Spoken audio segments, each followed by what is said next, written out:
વડોદરાના પૂર્વ deputy mayor Yogesh Patel મુક્તિને અદાલતે પૂર્વ વોર્ડ ઓફિસરને લાફો મારવાની ઘટનામાં 6 માસની કેદની સજા ફટકારી છે। વડોદરાના પૂર્વ ડેપ્યુટી મેયર યોગેશ પટેલ મુક્તિને 6 માસની કેદની સજા વડોદરાની નામદાર કોર્ટે સંભળાવી છે। યોગેશ પટેલે પૂર્વ વોર્ડ ઓફિસરને લાફો માર્યો હતો અને દબાણ દૂર કરવાની સરકારી કામમાં રૂકાવટ કરીને લારી છોડાવી હતી।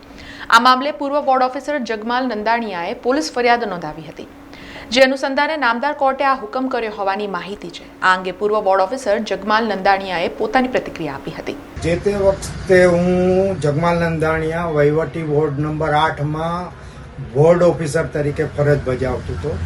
મ્યુનિસિપલ કમિશનર શ્રીના આદેશ અન્વયે અમોએ અમિતનગર સર્કલ અને વુડા સર્કલ વિસ્તારમાં દબાણો હટાવવા માટેનો આદેશ હતો મ્યુનિસિપલ કમિશનર શ્રીનો। તે મુજબ અમે જે તે સમયે રાત્રે 8 કલાકે કામગીરી શરૂ કરેલી।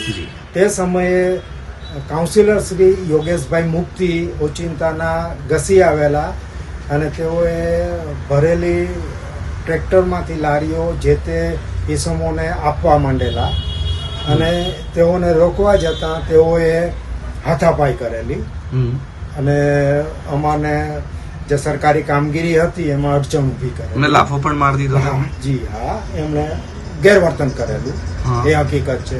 મારી સાથે દબાણ અધિકારી, આસિસ્ટન્ટ મ્યુનિસિપલ કમિશનર વગેરે હાજર હતા।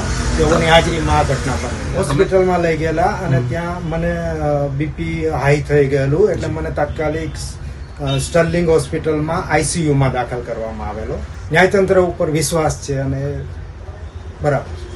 સમાચારોના સતત અપડેટ માટે TNN ન્યૂઝને YouTube પર સબસ્ક્રાઇબ કરી બેલ આઇકોન પ્રેસ કરો અને અમારી સાથે જોડાયેલા રહો Facebook, Instagram અને Twitter ઉપર।